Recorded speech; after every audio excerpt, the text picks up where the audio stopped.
Heavenly Father, we come to you today with humble hearts, seeking your guidance and wisdom as we begin this program. Lord, we ask that you would bless every person who has gathered here today, and that you would be present with us in a special way. We pray that this program would be a time of learning, growth, and fellowship for all of us. Help us to listen to one another with open hearts and open minds, and to support one another as we strive to serve you in all that we do. Please give us the strength and the courage to follow your will and to use the gifts and talents you have given us to make a positive difference in the world. We pray all of this in your holy name. Amen.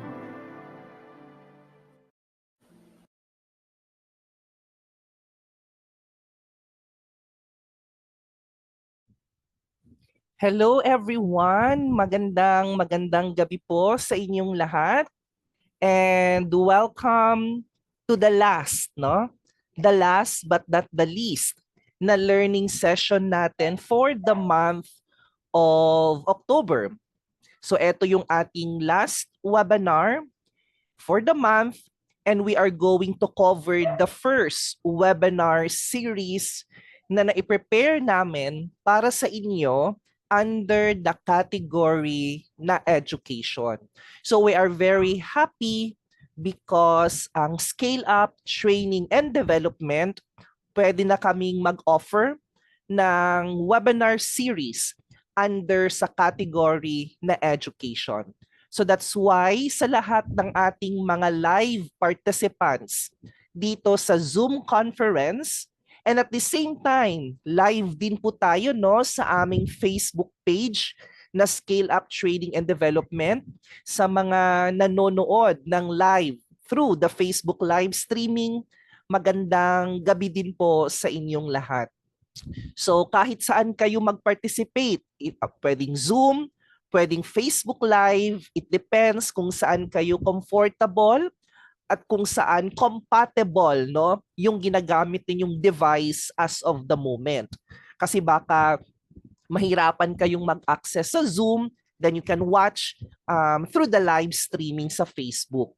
So back up talaga namin palagi si Facebook Live, no? Especially to those na nagkakaroon ng problem with their Zoom. Okay, so for tonight, so I am also excited no to introduce our resource speaker.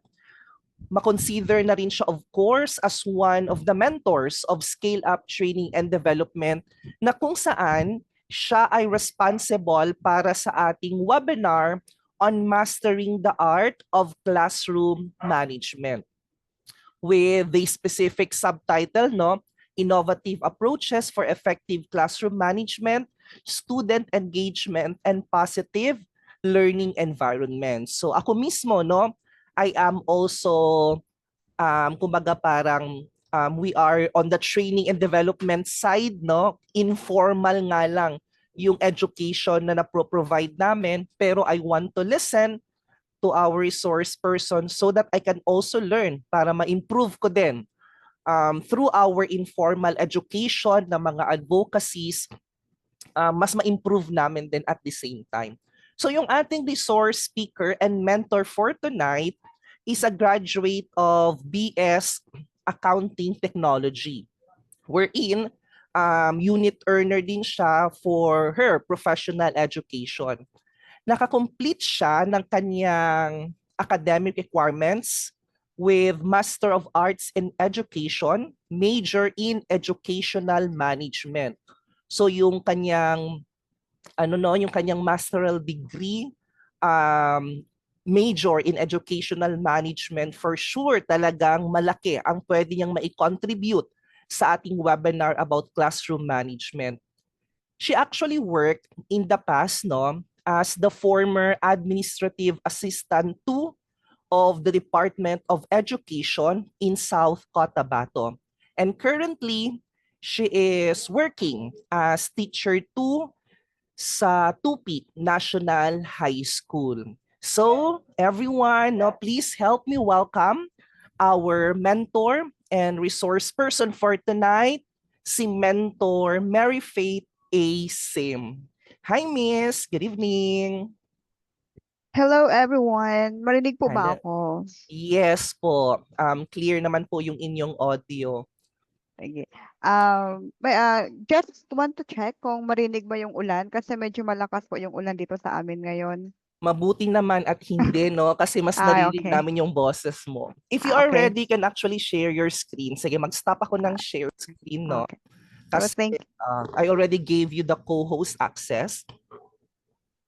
thank you so much, Miss Yes. Pai, for that Welcome. very amazing na introduction. So, let me share my prepared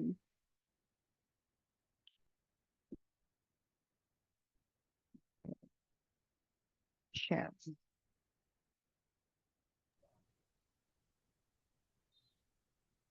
Kita na po ba? Yes, miss. Ayan. Pero naka-turn on ka ba ng camera?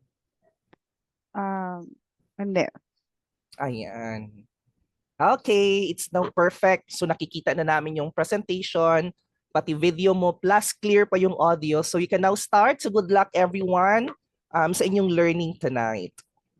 So, hello everyone and welcome to our Scale Up Training and Development. We will focus our discussion today or tonight with the topic classroom management. So, classroom management po muna yung ating i-discuss ngayon. So, kasi ito yung nabigay po sa akin na topic. So, basically, our goals for tonight will focus on wait. So we will focus our goals on defining the classroom management and its role in student learning, kung ano ba yung role, bakit ba mahalaga na malaman natin yung classroom management. And also, we will identify the key principles that guide effective classroom management. And then the third, we will apply proactive strategies aligned in the PPST indicator. So, yan po yung ating magiging goals ngayong araw. Um,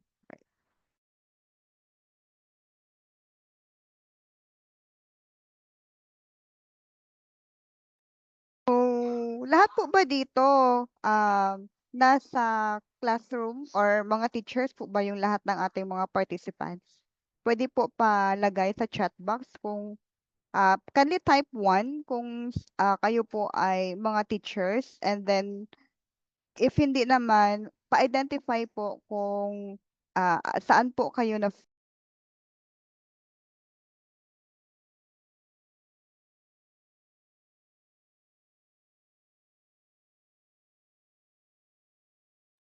we have 2 teachers in the loop now, okay?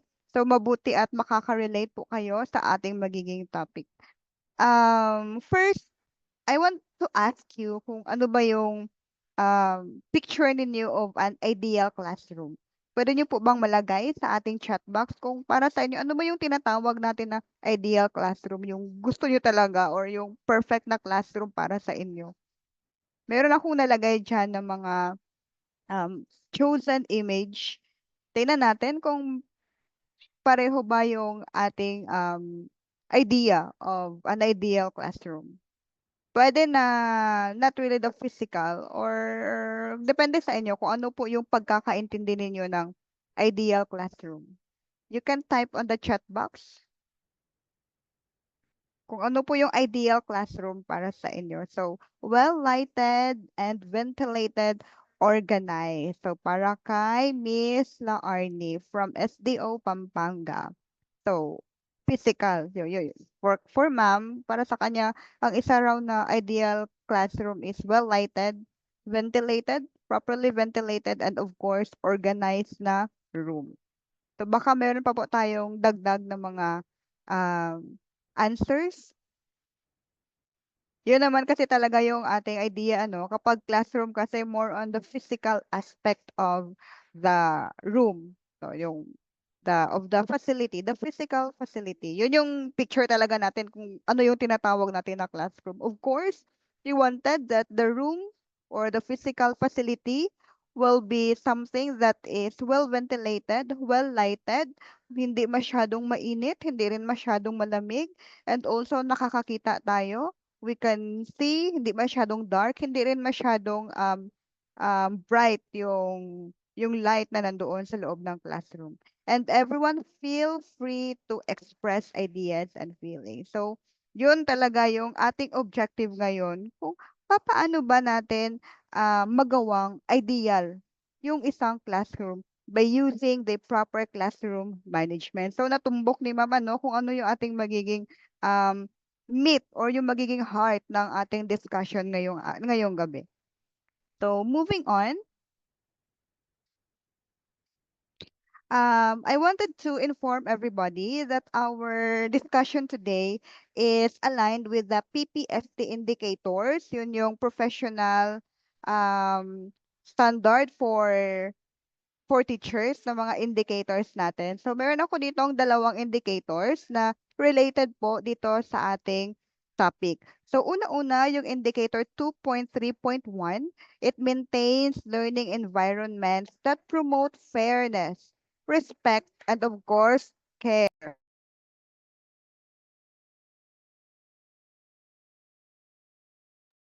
And of course, our second indicator, which is the 2.3.2, it manage learner behavior constructively by applying a positive discipline. So yan po yung dalawang PPST indicators na related dito sa ating classroom management.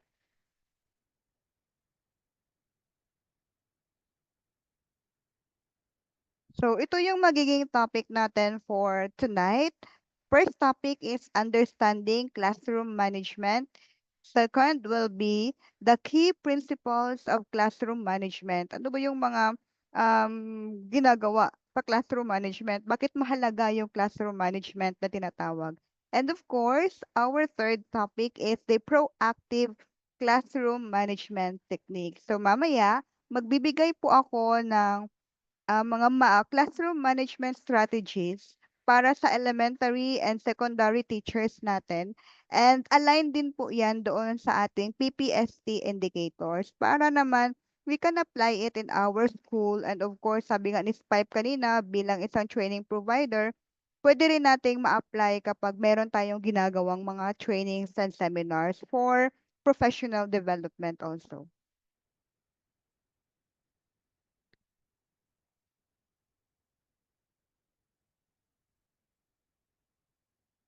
Okay, so our very first topic is, of course, understanding the classroom management. So dito, we will define kung ano ba yung tinatawag natin na classroom management. Ano yung role ng isang teacher upang maka-provide siya ng isang room conducive for learning? Ano ba ang magiging epekto ng isang classroom sa learning outcomes ng ating mga learners, ng ating mga estudyante? Meron ba itong epekto sa kanilang learning kapag maganda yung classroom management natin? Tingnan natin mamaya. So, yung tinatawag natin na classroom management, according to Immer and Saborny, year 2015, it is the process of ensuring that classroom lessons run smoothly despite disruptive behaviors of students. So, hindi niya sinabi dito na perfect talaga yung isang classroom. Dito, sa definition ni Immer and Saburni, according to their definition, ini-ensure natin na yung learning process ng isang classroom is magiging maganda pa rin. We can be able to address the teaching learning needs kahit na ano pa man yung behavior ng mga learners natin. So dito pa lang sa definition nila, masasabi natin na the classroom management is open for any type of behavior of the learners. Kasi yun naman talaga yung reality. Hindi lahat-lahat ng mga students natin behaved well in the classroom. Merong iba na medyo maingay, meron din namang iba na well-maintained naman yung kanilang mga behavior. So, ang role natin as a teacher is kung papaano natin ma-maintain yung tinatawag na um, smooth na learning teaching process.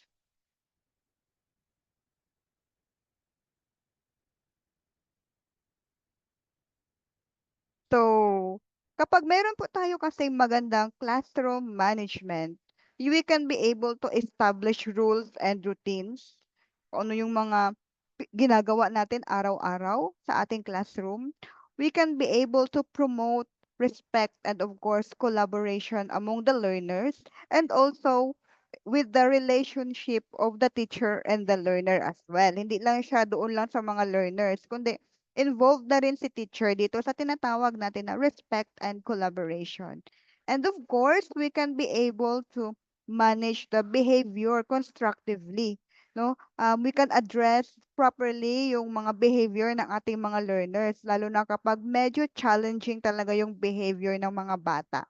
And then last, we can be able to create a room conducive for learning. So ito talaga yung goal natin. Gagawa tayo or we will create a uh, teaching learning room na conducive for learning. Safe siya, hindi maingay, hindi rin naman masyadong tahimik na parang nape-pressure na yung mga bata, kundi conducive for learning as a whole.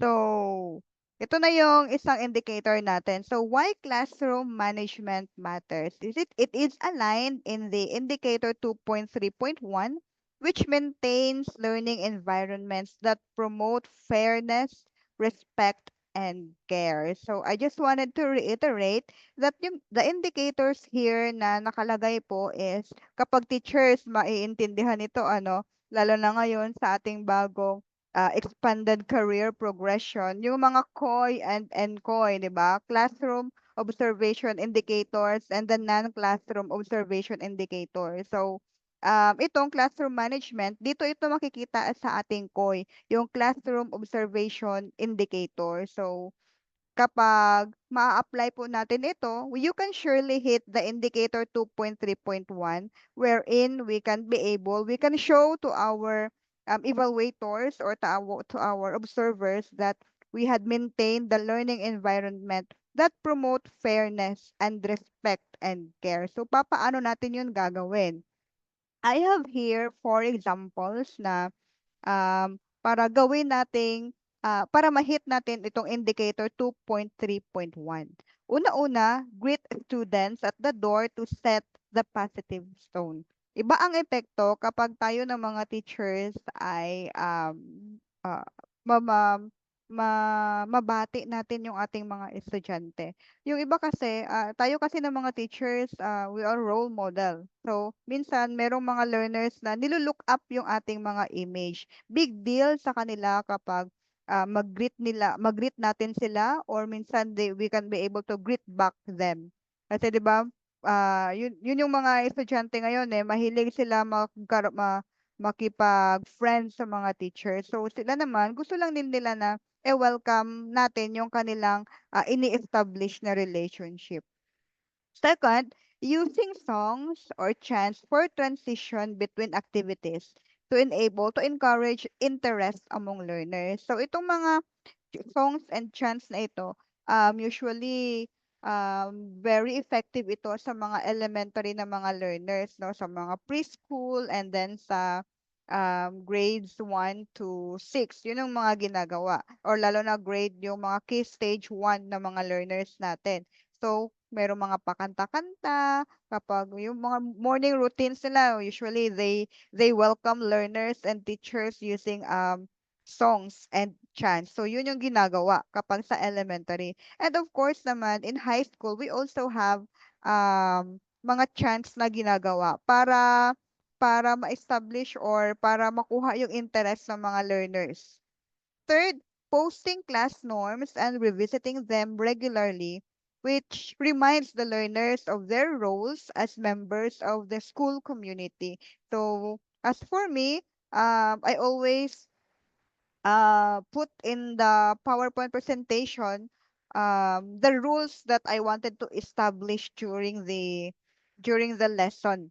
So nakalagay talaga diyan na meron akong ginawa na rules din na RULES. So yun yung nilagyan ko ng meaning every letters doon sa word na rules para naman ma-recall ng mga bata kung ano ba talaga yung rules namin. So yung R ko doon is respect. Yung U ko naman stands for understanding, so respect. And then yung U ko stands for understanding. And then ang L ko is listen. So para makinig sila sa mga sasabihin ng mga classmates and of course ng teacher. And then yung E ko naman encourage. So para i-encourage nila yung kanilang sarili. Ang sinasabi ko dito, you encourage yourself to be better than who you are yesterday. So yun yung palagi kong sinasabi. Para naman gusto ko i-compare nila yung kanilang mga sarili sa kung sino sila kahapon compared naman sa ngayon. So I want them to set daily goals, parang ganon. And then para mas ma-enhance yung emotional na ano ng ating mga bata. And then yung S naman stands for smile. Kasi sabi ko, smile though your heart is aching or kung ano man yung mga nangyayari doon sa mga bahay ninyo, we need to smile. Kasi just to light up our world. So, nilagay ko po dito sa ating meeting chat yung meaning ko for the word rules. Baka kayo, meron din po kayong gustong ilalagay po na mga meaning. So, you can freely put in the group chat para naman meron din kayong magamit. Or kayo, ano po yung ginagawa ninyo sa inyong classroom para makaset kayo ng mga rules ninyo? Pwede po pa-share naman sa ating comment section or sa ating chat box kung ano yung usually na ginagawa ninyo or kapag pagdating ng mga bata, ano po ba yung ginagawa ninyo? The usual way kasi we greet our learners, parang nag-check tayo ng attendance, gano'n. Pero baka meron pong iba dyan na meron pang ibang ginagawa na parang kakaiba. Marami ngayon sa Facebook, nakikita ko meron mga action songs na ginagawa, which are also good naman kasi yun, mga short na mga energizer, tama po si ma'am, no? Merong mga short na mga energizer. Meron din pala yung anak ko kasi, nasa kinder siya. Um, Kapag sasabihin daw ng teacher na, ready na, ang isasagot daw ng mga bata, aha, aha. Gano'n. So, minsan na-apply niya dito sa bahay. Kapag meron akong sasabihin na, "Oh, ready ka na?" Sasagot siya ng aha, aha. So, natutuwa ako kasi meron talagang retention sa part niya na meaning effective yung ginagawa ng kanyang teacher. So, yun, short energizer ang mga ginagawa minsan. And then, last but not the least, using a class contract co-create with the learners that promotes accountability and respect. Minsan meron tayong ginagawang parang win-win solution. Ano yung gusto nyong gagawin natin kapag ganito yung mangyayari? So, we encourage them um, to give also their suggestions kung ano yung mga dapat yung mga isa-set natin ng mga rules. So, yun yung mga ginagawa natin minsan. Okay. Next is the importance of classroom management. So, yun nga, mahalaga yung classroom management because it will be able for us to promote safety and respect inside the classroom. And of course, kapag maganda yung ating classroom management, we can maximize our instructional time. Hindi tayo palaging nagbibigay na lamang ng mga reminders, no? Kasi minsan merong makukulit na mga bata na nagle-lesson ka and then they are also doing their mga individual na mga activities, minsan maingay pa. So, so kapag meron tayong magandang classroom management, we can maximize our instructional time. We can deliver the information na yung goal natin for that day. Hindi na mauubos yung oras natin kakasaway sa mga bata. And then according to Ma'am Dayan naman, reward system like maintaining cleanliness. So I have a cleanliness chart in the room. Wow, amazing po. And then the group with the most number of green cards get a reward at the end of each quarter. So parang maganda ito ano. So I think ito gagayahin natin ito, hindi po ba mga teachers? Kasi maganda. It will promote collaborative within the team kasi teamwork 'yan. Dapat uy, gandahan natin para magkakaroon tayo ng green card. So, at the end of each quarter meron silang reward. So, isa po 'yan sa mga i ipo-promote natin, Ma'am Dayan, no? Maganda ito. So, yun yung mga sa cleaning, cleanliness chart in the room. So, nice. And then, kapag balik tayo doon po sa ating importance of classroom management, it will increase engagement in the classroom. And then, of course, kapag meron tayong magandang classroom management and then we can establish our rules consistently, magre-reduce po yung mga misbehavior ng mga learners natin. So, makontrol natin yung kanilang misbehavior. And then, of course, it will build a supportive na learning culture within the classroom. So, yan po yung kahalagahan ng ating tinatawag na classroom management. Now, ano naman yung role natin bilang mga teachers? So, we as teachers play a vital role para po dito sa ating classroom management because we are the facilitators of learning. Tayo yung nagde-design ng ating lesson. Tayo yung gumagawa ng tamang teaching materials na effective para doon sa ating mga learners. And then, we are also the ones who employ those instructional methods para sa mga iba't ibang uri ng ating mga learners. So, yun yung role natin, no? Kung yung mga learners, sila yung magiging bida, tayo naman yung magiging direktor doon sa loob ng classroom. Kaya yun po talaga yung ating yung main role natin sa classroom management. So, by presenting information in an accessible and stimulating manner, we teachers can foster curiosity, critical thinking, and of course, active participation among learners. No? Kapag tayo ay maka-establish ng magandang classroom management, surely po na focus na yung ating discussion doon sa ating na-prepare na lesson, and then we can be able to maximize also our time, and of course, mas ma-inject natin sa mga learners kung ano ba yung ating lesson na i-introduce sa kanila kapag maganda yung ating classroom management. Next naman po is we are cultivating a positive learning culture. So, we teachers encourage collaboration among our learners, and of course, we are promoting positive interactions among students and celebrate diversity. Kasi magkakaiba talaga yung ugali ng ating mga learners. Minsan, meron tayong mga slow learners, meron tayong mga fast learners. So, kapag maganda yung ating classroom management, we can be able to, the learners can collaborative effectively doon sa diverse na mga group or individuals na nandoon po sa ating classroom. And then we can also create a space, a safe space para doon sa ating mga learners wherein lahat po ng mga voices are valued. And of course, they are being respected. Ma-feel nila na meron silang value doon sa loob ng classroom. Kasi aminin naman natin, meron tayong mga learners minsan na tatahimik-tahimik lang. Pero yun pala minsan, naghihintay lang din na tawagin yung kanilang mga pangalan. And then, they will also actively participate. And then, with that, we can be able to empower our learners. And then, they can freely speak kung ano yung nasa isip nila.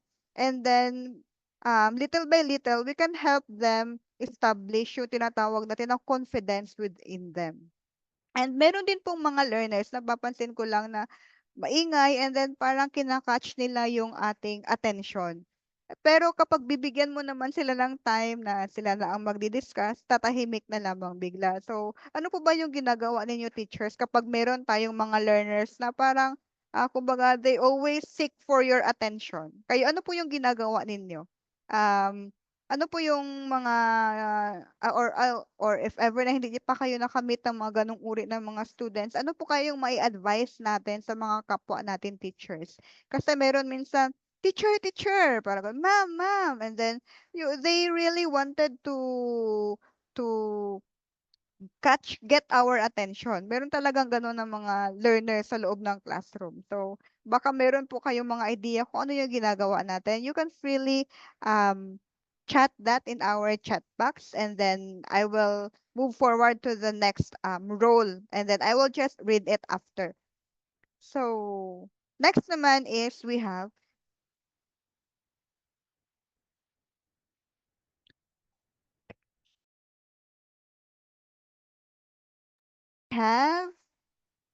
providing lifelong learning. So, tayong mga learners or tayong mga teachers, 'di ba? We attend seminars like this because we wanted to enhance our teaching learning skills, and of course, we wanted to become an effective educator. Yun yung talaga yung goal natin.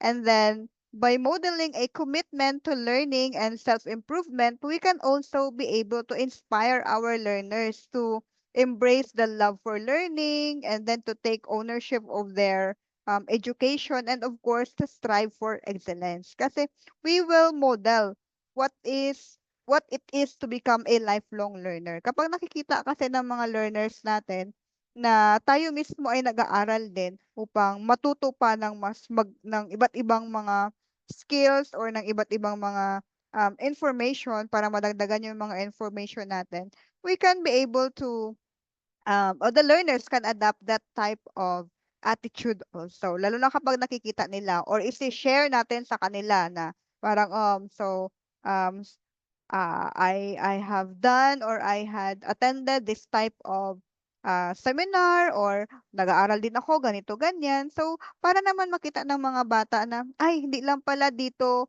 natatapos yung pag-aaral sa high school, sa college. Meron pa pala, pwede pa palang mag-aral pa ng iba pang mga ah, ng iba pang or ng mas higher education. So, parang ganon. So, para naman ma-build natin sa kanilang mind na learning should be lifelong. Hindi lamang siya ngayon. Hindi lamang ngayon na elementary sila or high school sila or magka-college sila, kundi it is a lifelong learning. So, kahit na matanda na tayo, kahit na senior citizen na tayo, we will still continue our learning. Yun nga lang, ibang field na naman yung ating pinag-aaralan. So, meron po ba tayong additional na mga comments about doon sa role ng teachers? Baka meron po kayong gustong idagdag na role ng isang teacher sa classroom management. Bago po tayo proceed sa impact of an effective classroom management on the learning outcome. Ito yung next po natin na topic. So, dito kasi sa amin umuulan, from what area po yung iba, pwede po palagay sa ating chat box kasi baka natutulog na po kayo. Pwede po palagay. Meron ko nakita kanina si Ma'am Laarni from Pampanga. And then, I don't know with the others kung si Ma'am Dayan, saan po kayo, Ma'am?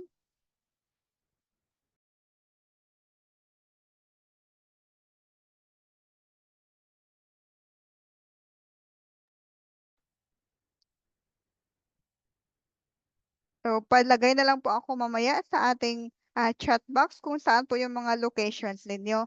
And then, now we will proceed to the impact of effective classroom management in the learning outcome. So, first is improved focus and engagement.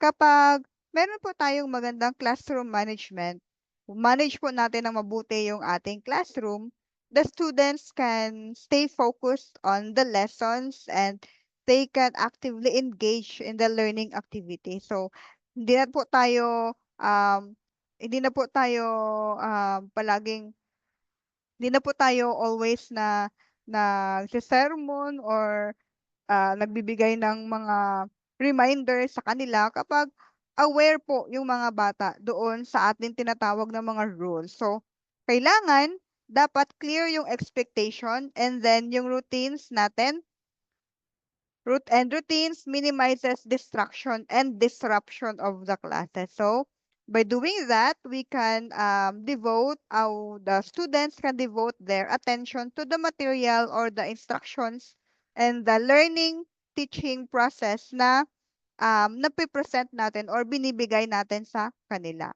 So, according kay Ma'am Laarni, clear and well communicated po sa mga bata. Yes, ma'am, totoo po yan. So, dapat we can communicate well to our learners kung ano ba talaga yung mga expectations natin doon sa ating classroom. And of course, second, we can enhance academic performance. Kasi nga, kapag effective talaga yung ating classroom management, it can create an environment conducive for learning. Yun kasi yung goal talaga natin. And then students are feel safe, they are feel supported, motivated sila, inspired sila, and then they are confident in their different abilities, no? Lalabas yung confidence nila doon sa loob ng classroom kapag na-manage natin yan properly.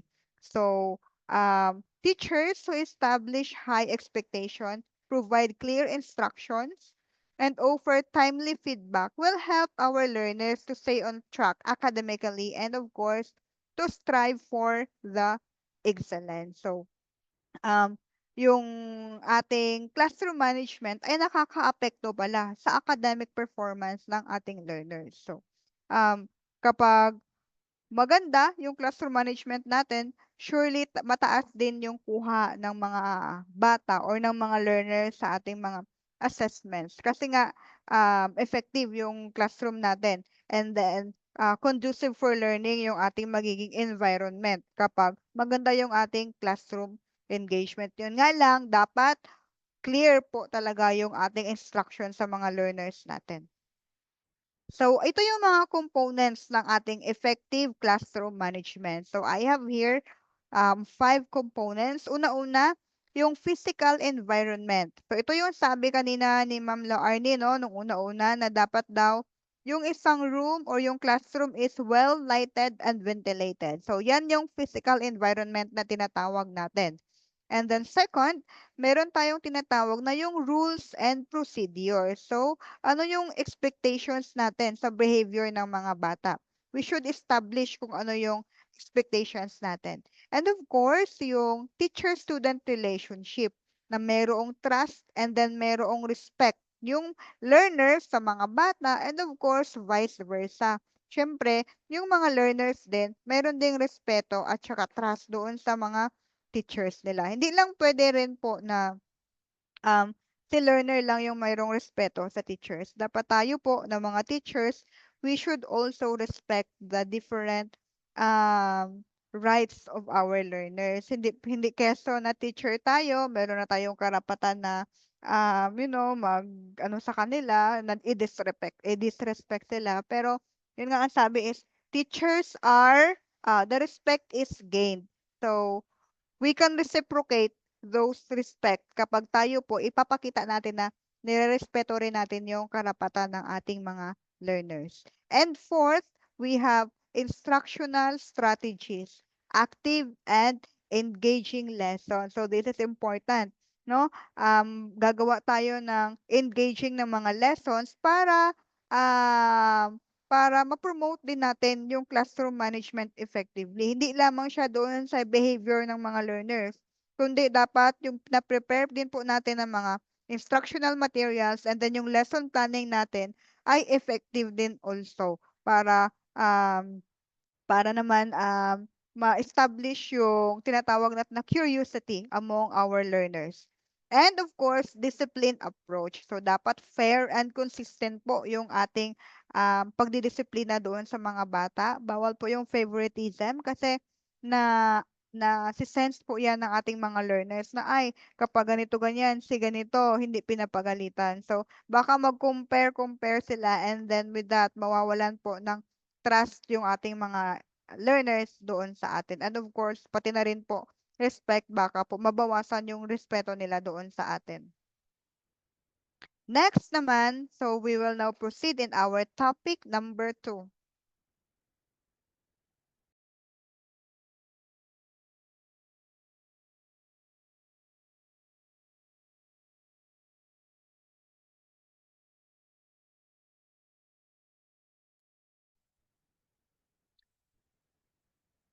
So, yun po yung tinatawag natin na classroom management. So, dapat clear ha, clear talaga yung expectation. So, now, proceed po tayo doon sa ating topic number 2.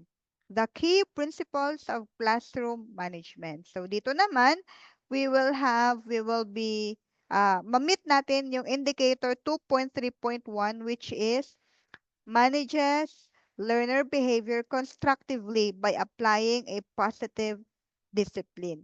So dito, we will establish clear expectation and rules, building positive relationship with the students, consistency, and enforcing the consequences. So bibigay tayo ng mga ano ba yung mga principles natin sa classroom management? Now, first is establishing clear expectations and rules.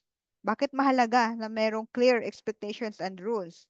Una-una, so collaboratively set expectation. Kapag sinasabing collaborative, meaning hindi lamang si teacher, kundi pati yung learners are involved in establishing the expectation of course and the classroom rules. So it will encourage ownership and buy-in from the students and making them more likely to adhere to them. Kasi kapag involved sila sa paggawa po ng ating mga rules and regulations sa loob ng classroom, masasabi na parang owned din nila. So, accountable sila kasi sila yung gumawa. Sila talaga yung gumawa ng mga rules and expectations na yon. So, with that, mas magiging maganda yung mas magiging effective yung ating classroom management kasi involve yung mga learners natin sa paggawa ng mga rules na tinatawag. Next naman is clear and specific. Dapat clear and specific po yung instruction na binibigay natin doon sa ating learners. Iwasan natin yung mga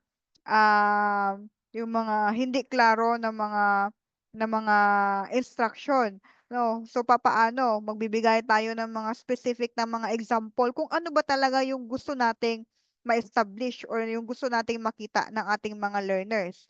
And then of course, the use of visual aids like yung mga poster and yung mga chart will also help us to set the rules and expectations doon sa ating mga bata. Example, gawa tayo ng mga pictures, so parang bawal maingay, ano pa, bawal nakatayo kapag nagle-lesson si teacher. So, lagyan natin ng mga picture para mas ma-retain sa isip ng ating mga bata kung ano ba talaga yung mga rules natin doon sa ating classroom. So, yun. Be clear and specific in giving rules para mas ma-enhance yung ating classroom management. And of course, the third is consistency is the key.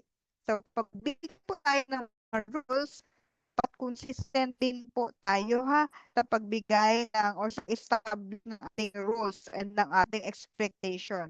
Make sure na equal po yung accountability ng ating mga learners.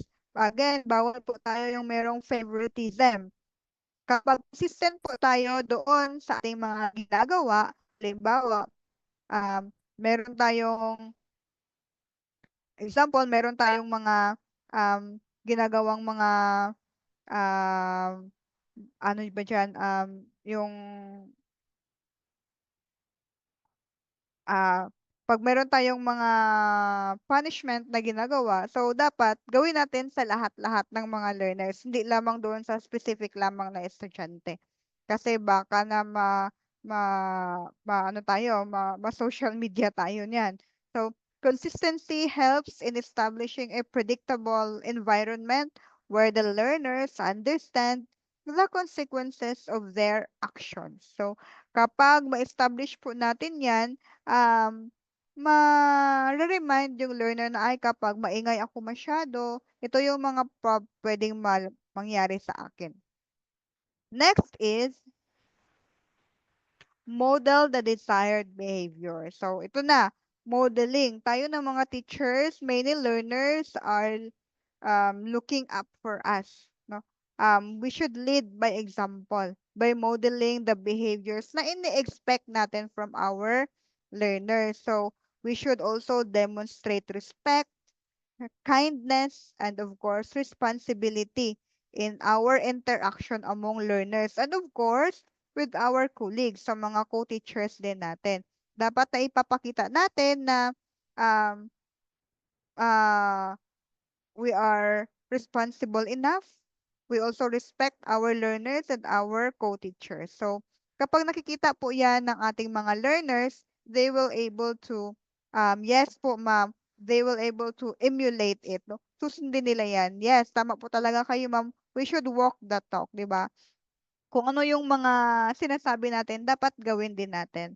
We should practice what we preach. Yun, sabi ko kanina, post ko kanina sa akin social media. We as teachers, we should practice what we preach.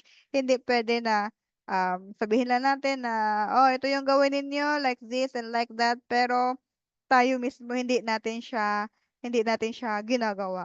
Hindi din natin siya ina-apply. So nakikita 'yan ng mga learners kasi masyadong observant yung mga learners natin today lalo na uh, with the use of social media, no? Kahit na yung mga ginagawa natin, nakikita nila kung ano yung mga ginagawa natin. And then as teachers, we should be good example naman, not only to our learners but of course to the community as well. Kapag sinabi mo pong walang late, so dapat yes po, Ma'am Laarne, dapat hindi po talaga rin tayo nani-late, no? So, we should also do our very best na yung bawal na sinasabi natin sa ating mga learners, hindi din natin ginagawa. Bawal din sa ating bawal din sa atin, no? Hindi tayo late. O kapag ayaw natin nalilate yung mga learners, tayo mismo, hindi din dapat tayo late during our um, time in or during our class hours. So, pero minsan ano po, hindi din naiiwasan na meron talagang mga times na parang lalo na kapag ayaw natin ng maingay, teachers ayaw ng maingay. Pero kapag nasa seminar tayo, usap tayo ng usap doon sa mga co-teachers natin. So, yun, meron ding mga ibang um, mga gray areas sa mga ginagawa natin. Pero as much as possible, we should lead by example. Kasi nakikita tayo ng ating mga learners. Kapag ganyan kasi na ginagawa natin yung bawal, hindi natin ginagawa yung mga ini-impose natin na mga rules, mawawalan po tayo ng kredibilidad niyan. Mawawalan din po tayo ng integridad kapag ginagawa pa rin natin yung bawal. So, kaya dapat tayo, we should lead by example.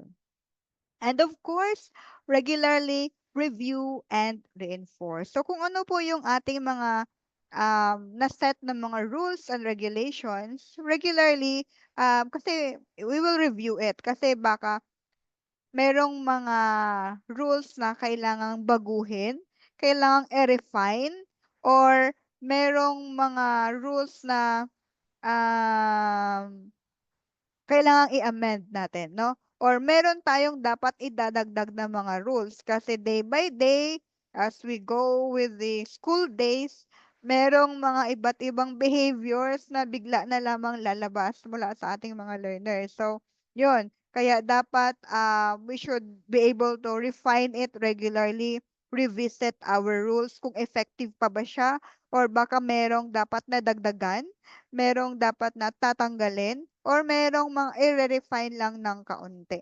Kasi, yun nga, para siyang working rules, so parang ganon. Kasi habang tumatakbo yung mga school days, yung behavior ng ating learners ay nagbabago rin, no? Hindi siya minsan merong mga pagbabagong nangyayari kasi most probably because of their age also, 'di ba? And then yun nga, 'di ba, kay John Piaget merong mga stages kasi ang learning ng ating mga learners. And then meron ding stages yung tinatawag ng mga um ano yan, mga behavior nila. So baka nagkataon na sa time na ikaw yung teacher nila, nag-change na yung kanilang nag-change na yung kanilang behavior, no? Parang merong nasa transitional period sila. Lalo na kapag nasa high school, nako, masyadong challenging yung mga behavior ng ating mga learners. Hindi mo na sila hindi mo na pwede na palakihan-lakihan lang ng mata kasi iba talaga yung learners natin kapag nasa high school na. Although marami namang iba na nakakaintindi, pero meron din po talagang mga medyo challenging na mga learners, na mga behavior ng ating mga learners. So, sila yung rason kung bakit meron tayong tinatawag na classroom management. And our second key principle of classroom management is building a positive relationship with our learners. So, dapat teaching learning relationship po ito ha. Gusto ko lang klaruhin. So, una-una, tayong mga teachers, we need to have a positive relationship with our students. Bakit? Kasi kailangan na ma-feel nila yung inclusive education na tinatawag natin. 'Di ba, sabi nga po, no learner shall be left behind. Lahat po, kasama lahat ng mga learners, kahit na ano pa man yan sila. And then, kapag meron po tayong positive na relationship with our learners, we can also foster a supportive na classroom para sa mga learners natin. And then with that, kapag feeling nila they are valued, they are included, they are not being left behind, it can also motivate the learners' performance, and then also kahit na sila ma-establish din or ma-build yung confidence ng mga bata natin or ng mga learners natin. So, kapag build yung kanilang confidence, magkakaroon yan ng ripple effect doon sa kanilang academic achievement. Magiging maganda rin yung kanilang mga results sa mga quizzes kasi nga inspired sila, motivated sila to learn. And then, kapag motivated yung mga learners natin to learn, they can be able to speak yung mga ideas nila, maging participative sila, and then magiging maganda yung collaborative o yung collaboration doon sa ating classroom. So magkakaroon ng magandang teaching learning process kapag motivated yung ating mga learners. And kapag yun yung mangyayari, maraming ideas ang lalabas sa mga learners natin, it can contribute to better academic performance. And of course, yung pinakamahalaga talaga sa lahat, yung ating social emotional development ng mga learners natin. Kasi dito nga sa matatag curriculum ni DepEd, yun na yung ini-establish natin, yung social emotional learning skills na tinatawag, yung SEL, na dapat hindi lamang matalino yung ating mga learners, hindi lamang sila academically inclined, but also dapat social and emotionally developed yung ating mga learners, no? Mahalaga ito ngayon, lalo na parang dumarami yung mga cases ng mga suicides, ano pa, yung mga depression, anxiety among learners in an early stage, high school, grade 7, grade 8, meron na kaming mga cases na parang nagkakaroon na ng anxiety yung ating mga learners. So, dapat tayo bilang mga facilitator of learning, we need also to encourage our learners na, yun nga, maging strong individuals, and of course, mas lawakan pa yung kanilang paningin sa mundo, no? Yun yung challenge natin as facilitators of learning. And of course, ito yung mga rason kung bakit dapat nagbi-build tayo ng positive relationship with our learners. So, una-una nga, enhance the learning environment. Ikalawa naman, improve classroom management. And then yun nga kanina, better academic outcome and social and emotionally developed yung ating mga learners. Kasi we should establish a holistic learning outcome. Kumbaga, no? Hindi lamang academically, hindi lamang socially and emotionally, kundi pati na rin sana spiritually and of course physically, na magkakaroon tayo ng mga learners who are holistically developed and ready and also life ready na mga learners. Yun yung sa K-12, di ba? We will create life-ready learners. So, yun. And, meron po ba kayong gustong idagdag na mga positive na mga relationship among learners? Ano pa kaya yung mga possible na mga reasons? Kasi kapag nag-i-establish tayo ng, yun nga, maganda yung relasyon natin sa ating mga learners, ah, kakatapos na ng mga Teachers Day celebration, o kapag maganda yung relationship ni teacher, ng mga learners sa mga teachers, maraming flowers si ma'am at saka si sir. So, kapag medyo strict naman, pero it does not mean also na kapag stricto ka na teacher, hindi na positive yung relationship mo among learners. So, depende kasi din yan sa um, group of learners. And of course, depende rin sa character ng isang teacher. So, kumusta po tayo? Alin po ba dito yung feeling ninyo, ano talaga, um, main talaga na purpose ng classroom management? Ano po sa inyo yung kung i-rank niyo po ang lahat ng mga types ng classroom management, ano kaya sa palagay ninyo ang number one na parang yun talaga yung queen or result of the classroom management? Sige nga, tingnan natin. Meron tayong mga na ano kaya na mention ng mga different types of classroom management. Ano kaya doon yung pinakamahalaga? Okay, number one, sabi ni Sir June, number one, discipline. No?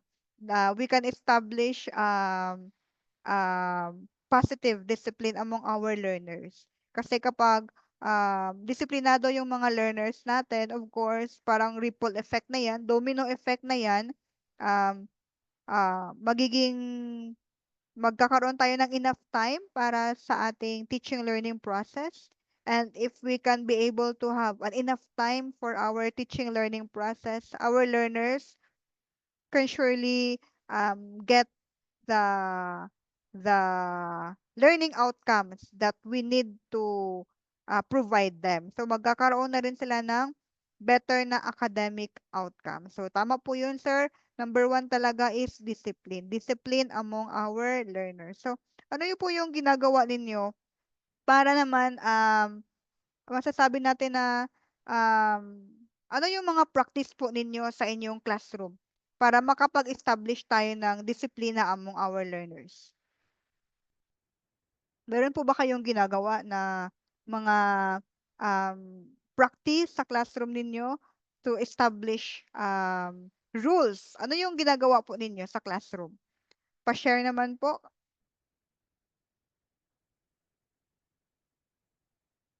Ano usually yung ginagawa? Maliban doon sa, of course, nagsiset tayo ng rules every day. Yung kay ma'am kanina, sabi niya, yung cleaning time, pero cleaning chart, and then meron siyang reward system na ginagawa. So, yung iba po, ano po yung ginagawa ninyo kaya?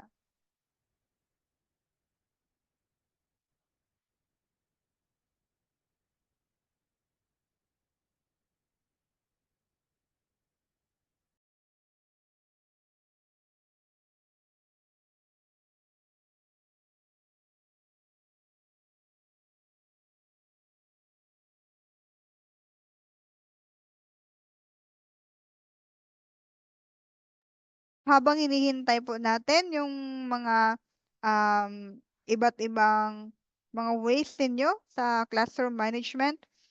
The third is consistency in enforcing consequences. So, hindi lamang pwede na rewards lamang ang ibibigay natin, kundi meron din dapat consequence na binibigay sa mga learners. So, ano kaya dito? Tingnan natin. So, establish credible and authority.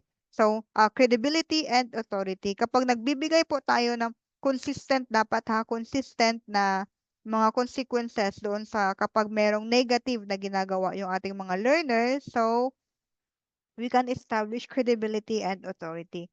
Kasi kapag tayo rin po yung bumabali doon sa ating na-set na mga rules, mawawala na po ng tiwala yung mga learners sa atin. So, when consequences are consistently enforced, our learners are more likely to perceive that you as a teacher is a fair, reliable, and authoritative teacher. Pag sasabihing deadline, mamaya deadline, dapat deadline talaga mamaya. Kapag sasabihin nating bawal ang lumabas ng classroom kapag mayroong discussion, bawal talaga yan. So, kapag sasabihin nating bawal mag-practice during weekend, you need to be firm and you need to provide consequence if ever na mayroong mag-practice ng kanilang mga activity during weekend. Example, kasi sa school namin nauuso um, yung mga bata pupunta ng paaralan during weekend para mag-practice sa kanilang ganito na subject or ganyan na subject. And then the school strictly does not allow that type of activity kasi medyo risky. Risky nga kasi babalik yung mga learners, walang teacher, ganon. So, you as a teacher, dapat mag-establish ka talaga ng consequence kapag gagawin nila yon. Kasi kapag hindi mo yan gagawin, kapag walang consequences, of course, our learners will keep on doing those things. So, dito po kay Ma'am Laarni, sa akin po ay by the door technique. So, ano kaya itong by the door technique? Before I enter, learners should keep all the things from their previous subject and stand to show that they are ready for my subject. Then we will proceed to the preliminary, which is prayers. Ay, okay. So, by the door technique po pala ang tawag dyan, ma'am. So, ito napapansin ko din po ito sa ibang mga co-teachers ko, ano po, na they are practicing this type of technique also. So, maganda siya kasi parang, and then yung ginagawa nila is, parang mayroong secretary, and then yung si secretary na yon, siya yung, or merong leader na siya yung parang magbigay ng cue na andyan na si ma'am, and then tatayo na ang lahat-lahat. Pagkatapos, pag nandiyan na si teacher, hindi papasok si teacher kapag hindi pa ready yung mga learners. Then, when the teacher can see na ready na ang mga learners, so, saka papapasok si ma'am, and then, the learners will greet the teacher. So, parang ganun din po, ano po ma'am, yung by the door technique. Yes po, Dito ma'am. naman, okay ma'am, thank you po for your response. And then, dito naman po kay Ma'am Diana, I always remind them that good manners and right conduct are the most important of all the subject areas. Yes po ma'am, tama po yung ginagawa ninyo. For without good manners, their achievement or academic achievements are useless. Yes po. Ito rin po is maganda po ito na reminders among our learners kasi nga attitude matters most. Yun talaga yun, no? Kahit na gaano ka pa katalino, kung hindi maganda yung iyong ugali, yung attitude mo, sigurado um, mababa yung kumbaga hindi masyado, walang value yung pagiging kahit na with highest honor ka pa. Kasi nga ang pinakamahalaga talaga sa lahat ay yung good manners and then yung positive the right attitude and the right conduct po natin ng ating mga learners. So kapag yun po yung ating nire-remind palagi, so we can establish a learner that is socially and emotionally developed kapag ganun po. So, meron din akong nakita na parang kapag mag-check po ng attendance yung ginagawa nila, parang naglalagay sila ng every learner has their numbers. Example, ikaw si learner number 1, 2, 3, 4, 5, 6, 7. And then kapag mag-check na ng attendance si teacher, hindi na siya araw-araw tatawag ng apelyido. Example, Sim, absent. Murada, present ma'am. De Guzman, present. Pellegrino, present. So, hindi na araw-araw ganun. So, magka-countdown na lang 1, 2, 3, 4, 5. Kapag wala si number 6, kapag hindi mag-sound si number 6, meaning to say, absent yung number 6. And then, titingnan ni teacher, okay, ang number 6 pala si Murada. So, absent si Murada. So, yun yung ginagawa ng ibang mga teachers. Parang may number, may assigned number yung mga learners nila. Yung mga ginagawa. So, kapag gano'n, nami-minimize na yung time para sa checking of attendance and then mas yung na-save na time for the checking of attendance. So, doon na siya sa teaching learning process na mapupunta. And so, yun. And okay, balik tayo po doon sa consistency in giving the consequences among learners. So, yun nga, ang sabi nga kanina, kapag meron po tayong mga consequences among our learners, dapat fair po tayo ha. Consistent tayo. Kapag bawal is bawal, kapag pwede, pwede, and then kapag meron po silang ginawang bawal, mas maganda na meron talaga silang mga consequences kapag gagawin nila yon. So like, mababawasan sila ng points, ano pa, worst baka papupuntahin or i-invite yung kanilang mga parents with the prefect of discipline or doon sa guidance office kapag depende na kung ano yung mga nagawa nila. So positive discipline, yes, we will foster positive discipline. Yun. Yun. Positive na mga discipline yung ating i-impose doon sa ating mga learners. Next naman is maintain order and discipline. So dito na po siya mafo-fall yung positive discipline na sinasabi ni Ma'am Laarni. Consistency and consequence enforcement helps to maintain order and discipline in the classroom.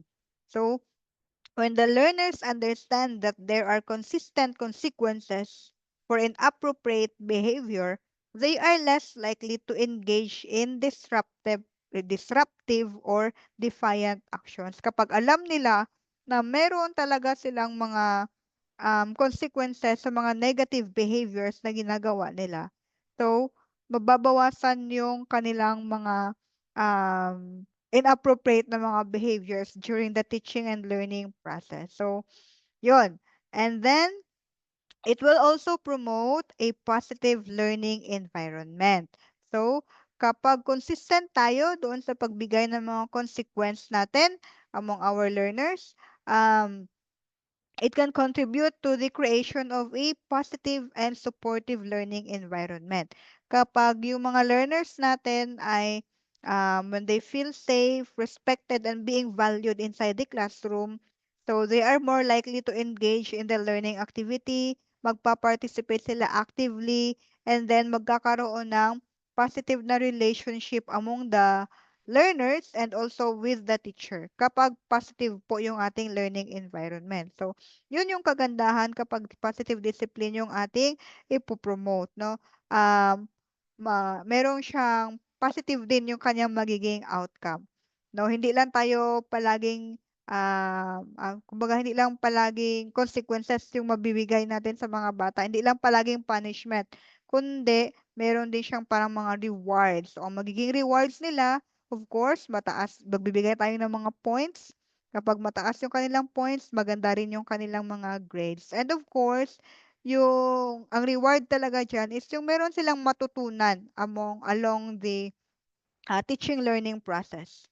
And maintain order and discipline among the learners. So maintains order inside the classroom and then disiplinado yung mga bata natin inside the classroom. So consistency in consequence enforcement helps to maintain order and discipline in the classroom. So kapag yung mga learners natin ay intindihan nila that there are consistent consequences in kapag inappropriate yung kanilang behavior, yun nga, less na yung kanilang mga negative na mga behaviors. Okay, bumalik pala ako. So, yun. So, we have, una-una,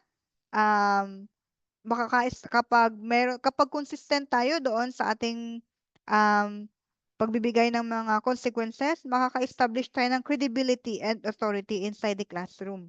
We can also maintain order and discipline inside the classroom, and then it can promote a positive learning environment. So, yun. Next is, dito na tayo sa ating topic number 3. So, medyo mabilis tayo. Meron po ba kayong mga idadagdag pa or baka meron po kayong mga gustong i-share na mga nangyayari ngayon sa inyong mga classroom?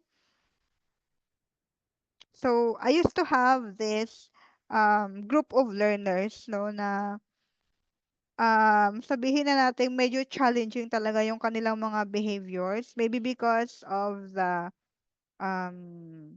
magkakaiba yung culture and then iba din yung kanilang experience sa kanilang mga pamamahay. So, Meron akong learners na meron akong learner once na um, medyo 18 years old na siya and then out of school youth kasi siya tapos bumalik lang sa pag-aaral and then with all the tattoos and everything. At first, tahimik lamang yung student na yun sa loob ng classroom. Later on, hindi ko na pala hindi ko na ano, hindi ko kasi siya masyadong nakakausap. And yun pala, akala niya pinagtatawanan daw siya ng mga classmates. And then kinausap ko yung mga classmates, sabi ko, "Are you making fun of Mr. ganito ganyan?" Ano, "Ma'am, hindi man ma'am, kasi actually nga, ini-include namin siya sa mga activities, ina-invite daw siya sa mga activities o ano yung mga ano ng mga classmates." So, yun lang, parang iba yung kanyang ano, iba yung interpretation niya sa ginagawa ng mga classmates. So, and then later on, nagkaroon siya ng problema until such time na merong mga violent na mga activities na ginagawa. Like, nakikipagsuntukan and umabot sa point na nagreklamo yung parent nung nakalaban niya kasi nga, ano siya um, 18 years old na siya that time and then umabot po talaga sa DSWD yung kanyang nagiging tawag diyan, yung kanyang naging issue. So, yun. And we as learners, mahalaga rin pala we as teachers, it is also important na um, malaman natin yung background pala ng ating mga learners.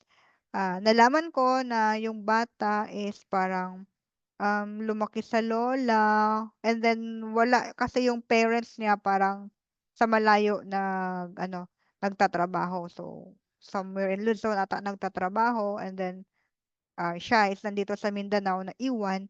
So, parang meron siyang defiant na attitude na na-build and then nagtatrabaho din daw kasi siya kapag gabi. So, ang ginawa ko na lang doon me as a teacher and then na-assess ko kasi na parang, yun nga yung pag-interview ko sa kanya parang iba yung kanyang interpretation sa mga nangyayari sa classroom. So, I advise him to enroll in the open high school, in the open high school curriculum of the school kasi doon mas effective sa kanya yung Saturday and Sunday class kasi nga nagtatrabaho pala siya kapag gabi. And then kapag doon din siya mabilong sa open high school na curriculum, halos lahat kasi doon mga overage, mga kaedad niya rin. So, siguro mas magkakaintindihan sila doon sa curriculum na yon. I-compare mo na dito siya sa regular na classroom na minsan medyo maharot yung ibang mga learners kasi nga bata pa, hindi magka-level yung kanilang kumbaga mindset.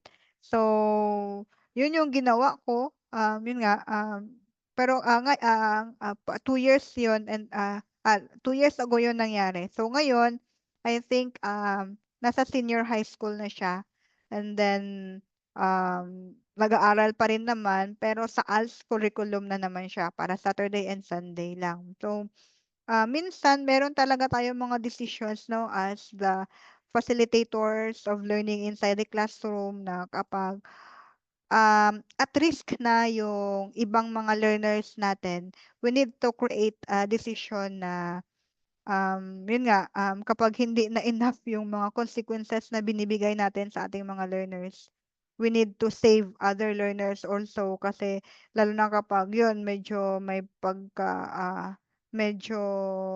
meron siyang tendency na maging violente kasi kaya ayun. So yun yung advice na rin sa akin ng taga-guidance office na ilipat na lang siya sa senior high school.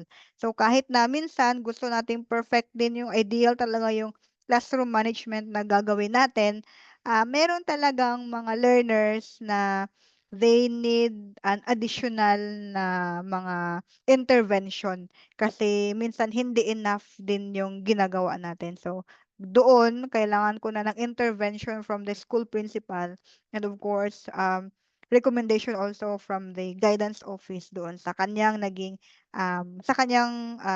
behavior. So, pero usually naman, yun lang naman talaga yung time na medyo umabot talaga sa point na kailangan na naming ilipat yung bata. Kasi nga, sa classroom management, we need to have a room na conducive for learning. So kapag hindi hindi na kapag hindi na safe yung mga learners and then siya din mismo kapag feeling niya disrespected siya doon sa loob ng classroom, hindi na rin yun makaka-promote ng magandang ng positive environment among the learners. So better na ilipat na lang siya and then para naman para sa kanya and then also para rin sa ibang mga classmates. So yun yung mga parang kumbaga very ano na, parang mga worst case scenario 'no, na experience ko bilang teacher. So, kayo po, ano po yung mga scenarios po na parang na-challenge din kayo bilang teacher of as a facilitator of learning kapag dito tayo sa classroom management na tinatawag? Ano po yung mga, experience ninyo na na-try na parang hindi niyo talaga siya makalimutan and then pero at the same time meron kayong natutunan sa experience po na yun? Baka po meron kayong gustong i-share or, puwede po ba sila mag-unmute Miss Pipe para ma-open up nila kung para hindi na sila mag-chat box? You can unmute po if you wanted to share an experience na na-challenge kayo and then naka-learn din naman kayo with regards to classroom management. Baka meron pong gustong mag-share. Just raise your hand lang naman po if you want to share something or merong gustong idadagdag.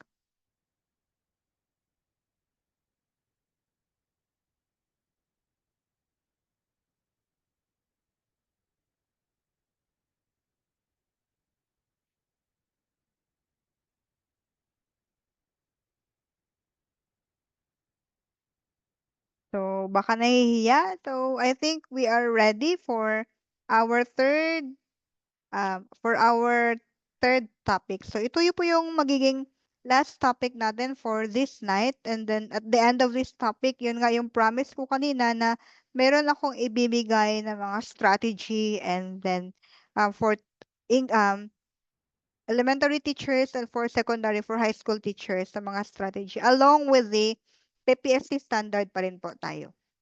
So, the third and last topic for tonight is the proactive classroom management technique. So, using a proactive strategies to prevent disruption, implementing effective transition between activities, incorporating positive reinforcement techniques. So, yan po yung content ng ating proactive classroom management technique. So, when we have so ano yung tinatawag natin na proactive management? Kapag proactive, ano po ba yung pagkaintindi ninyo ng proactive na word? Proactive. Ba meron yang proactive and then meron din tayong reactive. Kapag proactive po, ano po yung ibig sabihin ng proactive? Kapag proactive lang talaga ha, hindi na siya proactive management. Ba proactive. Minsan ito yung parang iniisip mo na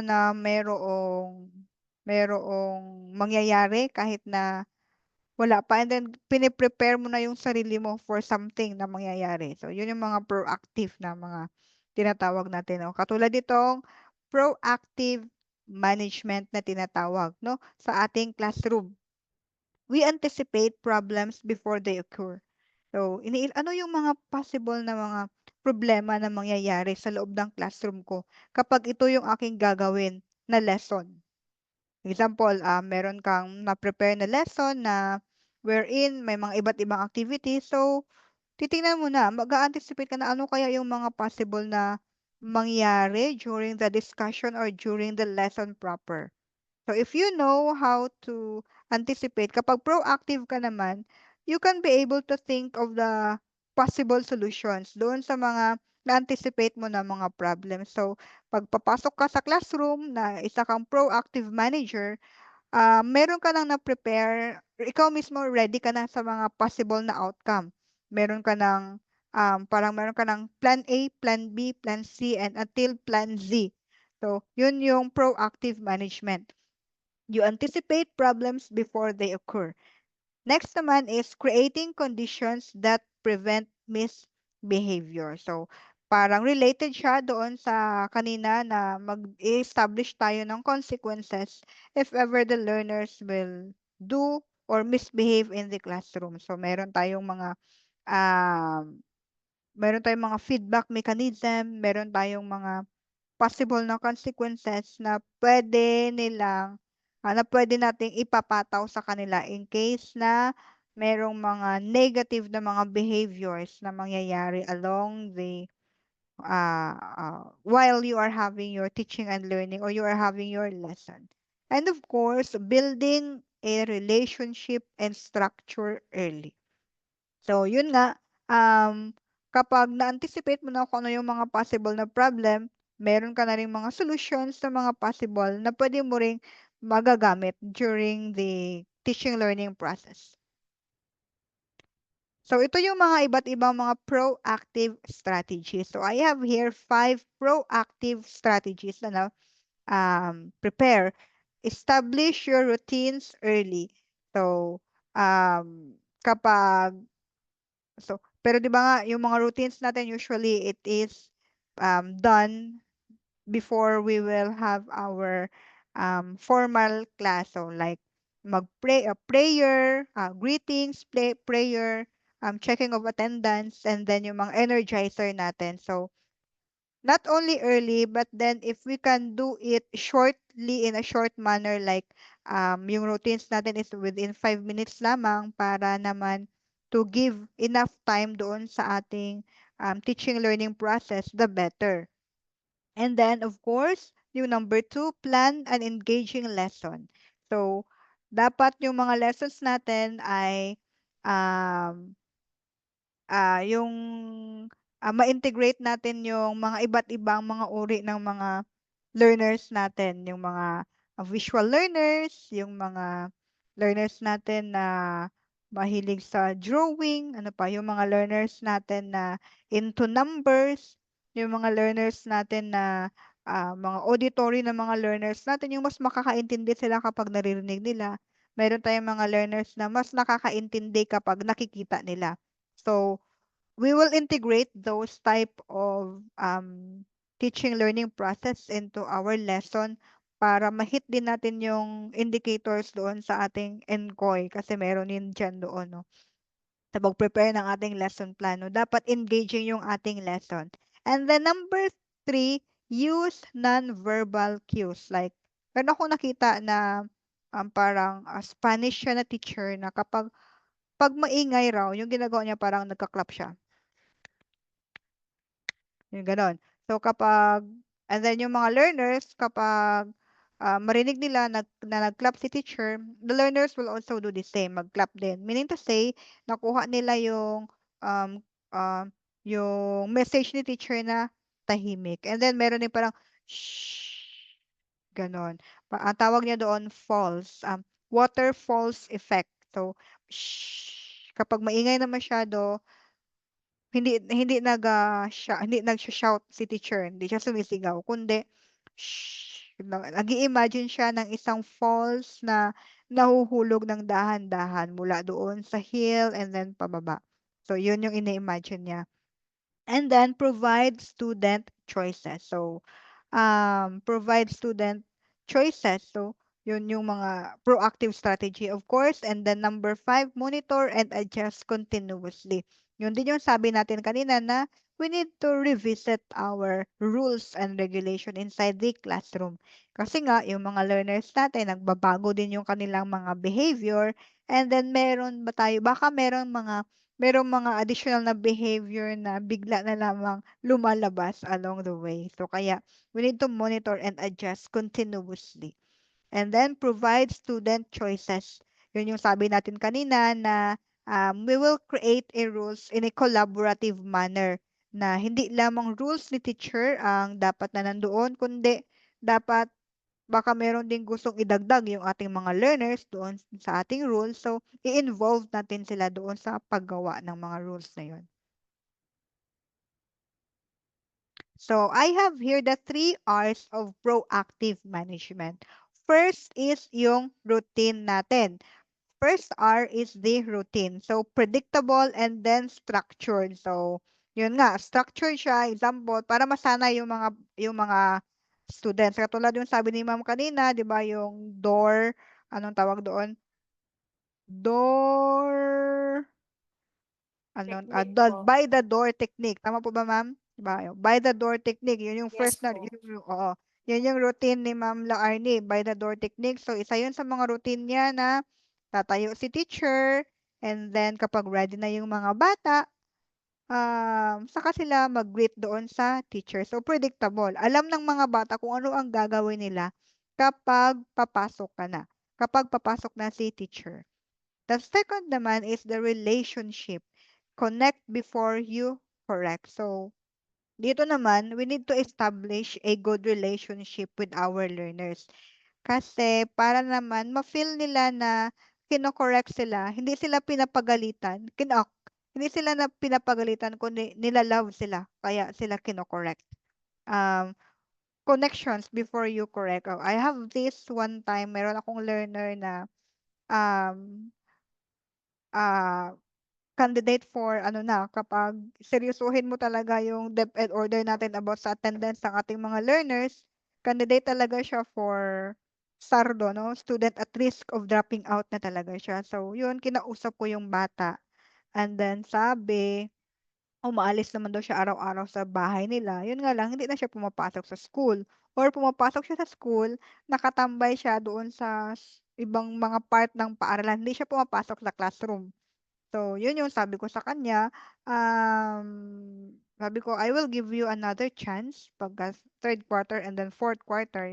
Ang gagawin natin, ganito, kapag um, ibawasan mo na yung absent mo, and then I want you to have a good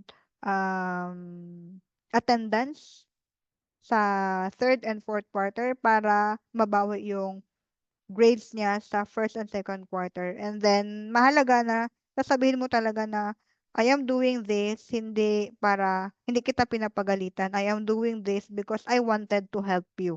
Kasi kapag makikita or nafe-feel ng mga bata na, ay, gusto ako tulungan ni ma'am, ma-feel nila na valued sila bilang isang learner, bilang isang individual, at saka bilang isang tao. Meron palang isang teacher or meron palang mga tao din na mahalaga yung kanilang presence sa loob ng classroom. So, yun yung isang example ng connect before you correct.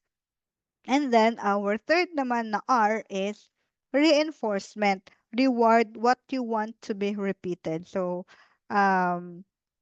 ito yung sinasabi natin na positive reinforcement. Katulad nung example ni ma'am kanina yung sa cleaners, di ba? Kapag marami silang green cards na makukuha at the end of the quarter, meron silang reward. So kapag nakikita ng mga bata na, ay, totoo pala yung sabi ni ma'am na meron tayong chocolates, example, kapag marami tayong pag marami tayong green cards, sige, ang gagawin natin, next quarter, ganun pa rin yung gagawin natin ha. Linisan pa rin natin para marami tayong green cards. And yung ibang mga grupo naman na nakakakita na, ay, totoo pala talaga na magbibigay ng rewards si ma'am. Sige, gagawin din natin. We will also clean our classroom, and then para magkaroon din tayo ng maraming green cards. So, kapag yun yung nakikita ng mga learners natin, they are going to repeat that positive behavior, and then until such time na masasanay na sila na yun yung kanilang ginagawa. So, again, our 3 R's, routine, relationship, and then of course yung reinforcement. So, yan yung mga 3 R's of proactive management.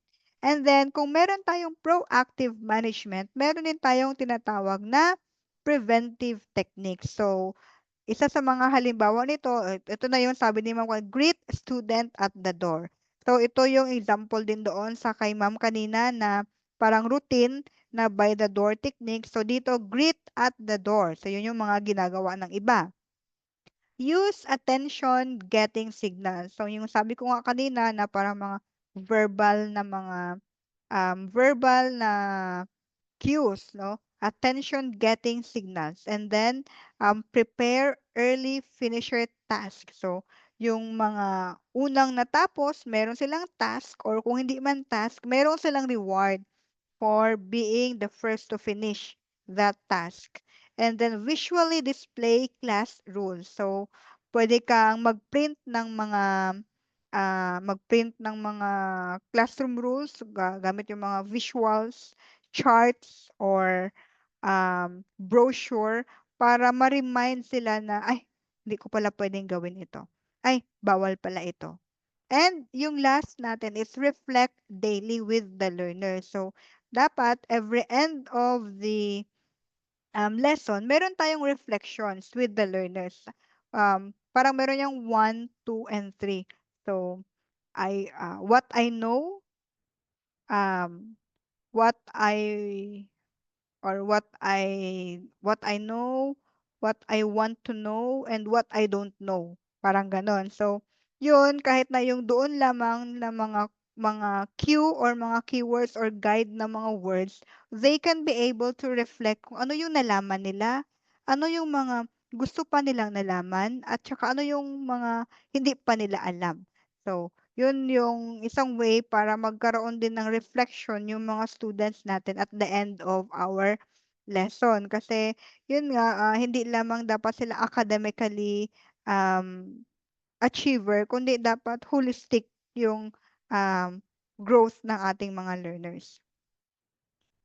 And, ayan, ito na yung sabi ko kanina.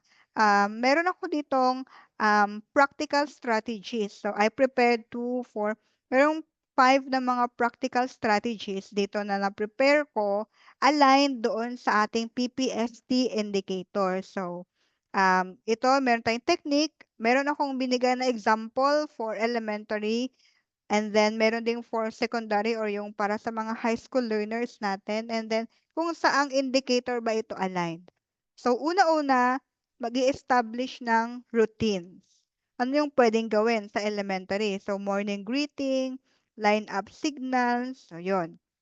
And then, kapag secondary naman, bell work at the start of the class, or yung sabi ni ma'am kanina, pwede rin yon na by the door technique. Pwede rin ganon. And then, yung iba, pwede rin na merong mga icebreaker na mga ginagawa. So, yun yung routines na ginagawa natin. I know some of you have routines naman na ginagawa, pero baka lang naman, pwede pang madagdagan, or if you wanted to experiment some other routines, pwede rin naman. And then the second technique is we have positive reinforcement. So, very effective yung mga sticker chart doon sa ating elementary na mga learners. Lalo na kapag yung sa K-Stage 1, wherein merong mga pa-sticker na binibigay si teacher or merong mga pa-stamp na binibigay si teacher pag uwi ng bata, di ba? Feeling na, iba yung feeling ng bata na makapresent ng kanilang mga stamp at saka ng kanilang sticker sa kanilang parents or sa guardians kapag uuwi na sila. Proud na proud yan sa kanilang mga sarili kasi nabigyan sila ng sticker. So, yun yung epekto kapag elementary learner. For the secondary naman, hindi na effective yung mga sticker at saka mga stamp sa kanila. So, they value more on the yung mga non-verbal, yung mga recognitions kapag i-praise natin sila. And of course, yung mga bata ngayon, point system, di ba? Okay, plus 100, plus 200 kapag mauna kayong makatapos. So, ganun. So, yun yung mga positive reinforcement na ginagawa. Eh, kapag meron ka namang budget, pwede rin naman sigurong may pa-chocolates ka kapag maka-answer ng iyong mga questions, or kapag highest doon sa exam, mayroon kang ibibigay ng mga token of appreciation sa mga learners natin. And second, the third naman is the student role, yung role ng ating mga learners. So, as as we foster collaboration among learners, bibigyan din sila natin ng kanilang mga responsibilidad bilang mga learners. Responsibility of the learners to among or toward other learners. So, sa elementary, pwede natin gagawin na sila yung mga line leader o um, um, sila yung leaders kung saan dapat maayos yung pag-upo ng mga kagrupo nila. So, sila yung naka-assign doon. And then class helper. So, pwede na bibigyan sila ng mga task doon sa kanilang classroom. Kapag secondary naman, peer mentoring. So, i-mentor niya yung pwede na um, may assign si teacher na student para i-mentor niya or pagiging group leader. So, yan yung mga roles nila as a learner. And the fourth naman is we have the physical environment. So, kapag sa physical environment, sa elementary, pwedeng gawin dito, sitting plan for visibility. And then, sa secondary naman, collaborative table setup. So, uh, pwede na, uh, paano ba, by group yung pag-set up dito sa mga tables or kapag sa elementary kasi medyo hindi pa masyadong ano yung collaboration nila. So, more on individual pa yung kanilang mga works, lalo na kapag K-stage 1 kasi dinedevelop pa yung kanilang cognitive na mga skills. Whereas, dito naman sa secondary, medyo matured enough na and then they can be able to cooperate among learners kung ano man yung kanilang mga activities. And the last, engaging instruction. So, kapag elementary, may mga pakanta-kanta talaga yan, merong mga pa-games, so, merong visuals sa mga ginagamit yung teachers. Masyadong colorful kapag elementary teacher and then masyadong lively kapag elementary teacher. With the secondary teachers naman, more on interactive na mga discussion. You can make use of ICT, pwede kang mag-Canva, pwede kang Nearpad. Meron akong ginagamit na nearpad.com wherein meron siyang parang mag-race kayo doon. Makikita ng mga learners kung saang part na sila ng race. Kasi ano yun parang pwede kang gumawa ng multiple choice type of questions and then online yun siya. Magbibigay ka ng code doon sa mga learners. Tapos kapag nakapasok na sila doon sa game, they can answer the different questions. Tapos makikita nila kung sino yung rank 1, rank 2, rank 3, and then kung sino yung pinakahuli. So, mag-enjoy yung mga learners and then makikita, lalo na't makikita nila kung ilang rank sila. Made-develop din yung, ma-enhance yung kanilang yung technical skills, ganun. And then, basta mag-enjoy talaga sila kapag yun yung gagamitin. It is nearpod.com. Baka familiar po kayo sa nearpod.com kung gumagamit kayo niyan. Maganda siyang gamitin. Free lang naman siya na app. And then, basta papasok ka lang as a teacher and then yung mga learners mo, magpapasok sila as a student. Tapos, ibibigay mo yung code sa kanila para ma-access nila yung iyong yung games na gagawin mo. Yun nga lang, ang nearpod.com is a type of online nga lang siya, hindi siya offline. So, kailangan maganda din yung internet connectivity mo para naman mas maka-interact yung mga learners. And, yun yan. Second naman is gagamit ng case study. So, yun, magkakaroon so case study or pwede rin mga research works, yan.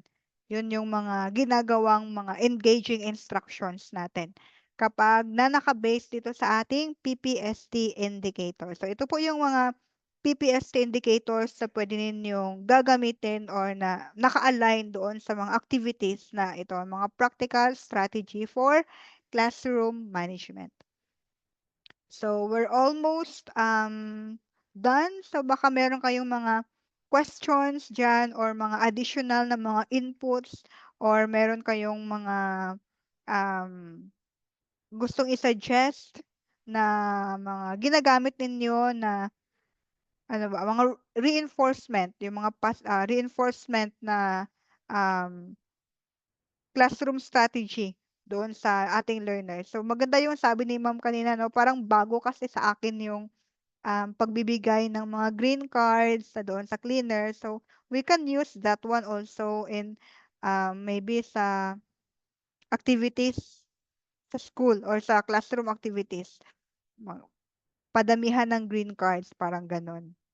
And then yung grupo na merong maraming cards na makokolect or na makokolect, so they have their prize. So, meron pa po ba? Pa-heart naman po, palagay ako ng heart reactions kapag wala na kayong mga additional na mga comments or baka meron kayong idadagdag.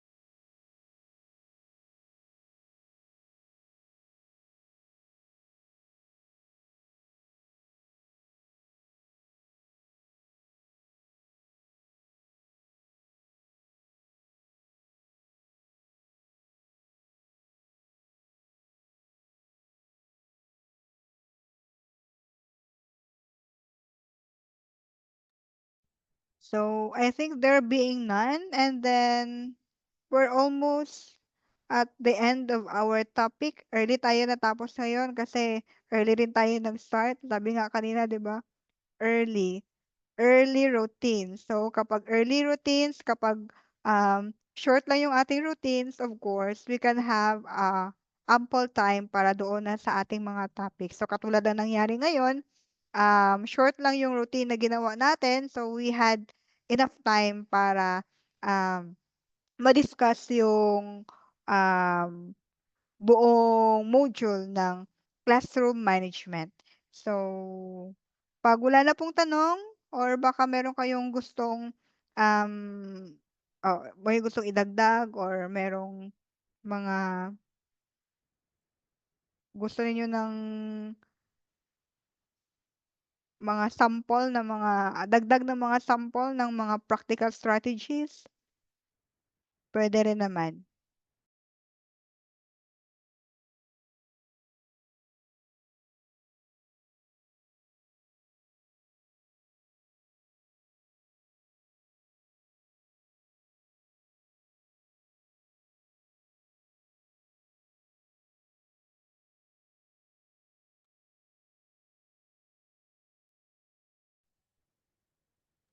Okay, so hello everyone. Hello Miss Faith.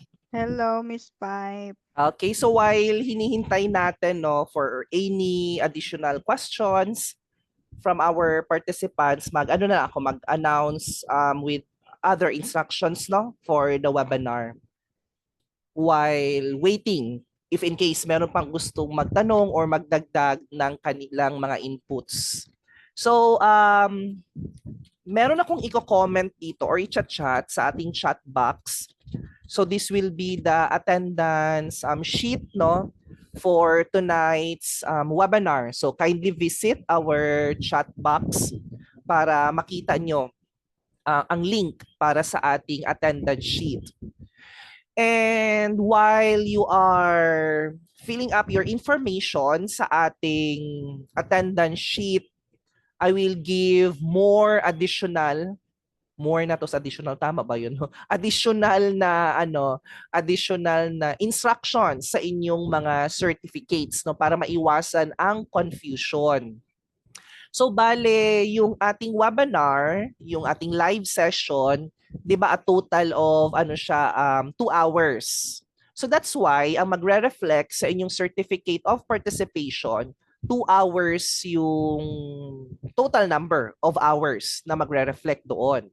Meron tayong optional, 'di ba, na nakita doon sa registration form, and that is in regards to availing the certificate of authenticity. Yung certificate of authenticity, bali integrated yan siya or ilalagay namin siya doon sa QR code, no, na ilalagay sa lower right corner ng inyong certificate, na the moment na i-scan siya, maglo-load ang letter of certificate of authenticity. So ibig sabihin authentic talaga na kami ang nag-issue ng inyong certificate. Pero meron kasi yun siyang additional payment, 'di ba? Kaya nga naging optional siya kasi it depends kung gusto ninyo or hindi. So if mag-a-avail kayo nun, may additional siya na 50 pesos indicated naman sa form. Pero what if hindi kayo mag-avail nung certificate of authenticity? Meron pa ring QR code na nakalagay doon sa certificate ninyo, pero the moment na i-scan siya using a scanner, ang maglo-load is yung post namin sa aming Facebook page about this webinar. So meaning to say, mapuprove pa rin na nag-exist talaga ang webinar nung araw na yon, ngayong araw na to. So yun ang maglo-load doon sa QR code na yon. So yun yung pinagkaiba nung dalawa, no? If you will avail or if you will not. Kaya nga optional lang siya eh. Tapos ang every certificate meron siyang unique na serial number. Kaya medyo tumatagal kami sa processing kasi pinapalitan pa namin yung serial number. It's because every certificate, iba-iba yung serial number niya. Kaya tinawag namin siyang unique serial number. Kaya today is Thursday. So mostly by November 1 or Saturday pa namin mai-email ang inyong mga certificates doon sa email address na ginamit nyo nung nag-register kayo. Since hindi naman din masyado marami ang nag-register. Kaya madali din naming matatapos ang pag-process ng inyong mga certificates. Sa mga nag-avail naman ng sobra sa 2 hours, 'di ba? Ang live session natin is 2 hours, pero pwede kasi siyang i-increase, 'di ba? Nakalagay din sa registration form into 4 hours, 6 hours, pwede rin 'yon. Ifa-follow up namin, bigay sa inyo yung tinatawag naming independent learning activities. So ibig sabihin, para ma-justify natin na 4 hours yung certificate ninyo, so kailangan ninyong kumbaga parang tapusin yung mga independent learning activities na yon.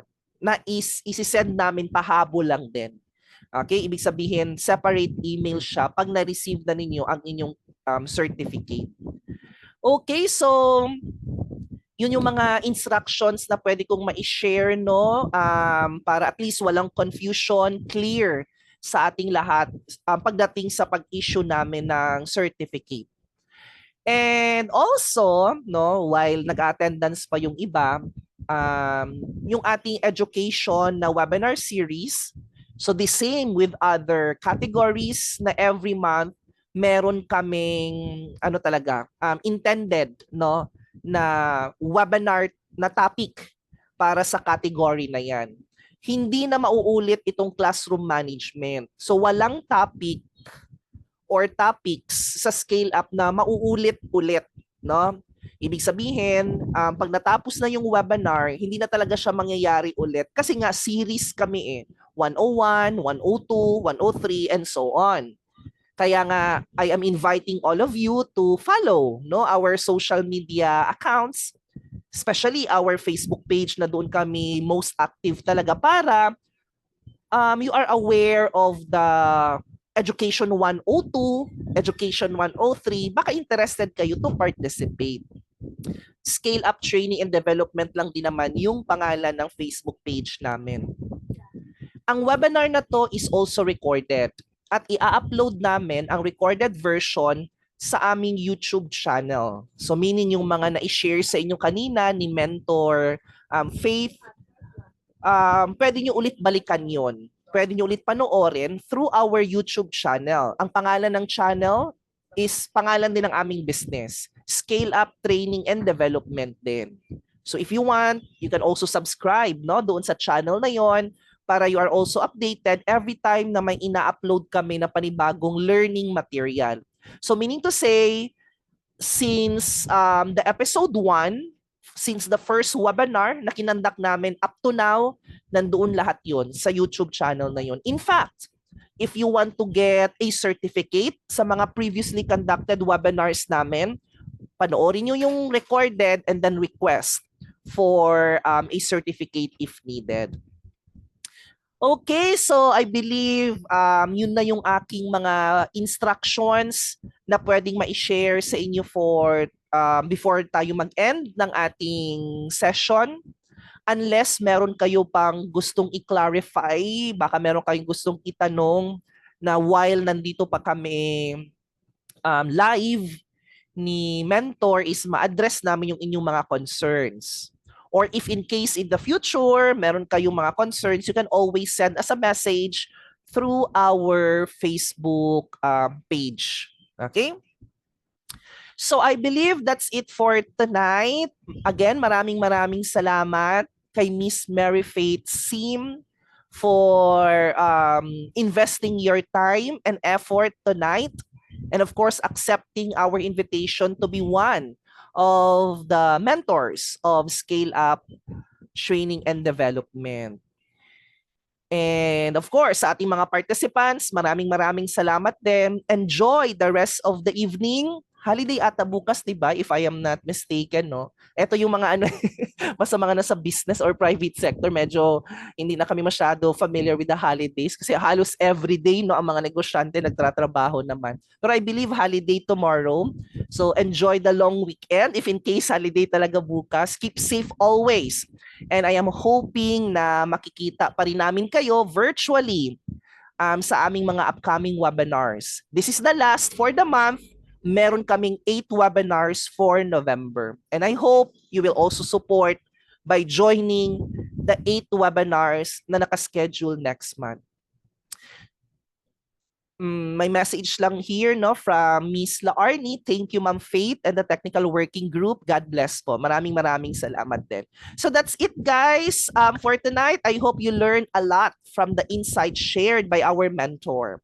So God bless you all. Keep safe always. And always remember, we are your Scale Up partner. Bye for now. Bye po. Thank you.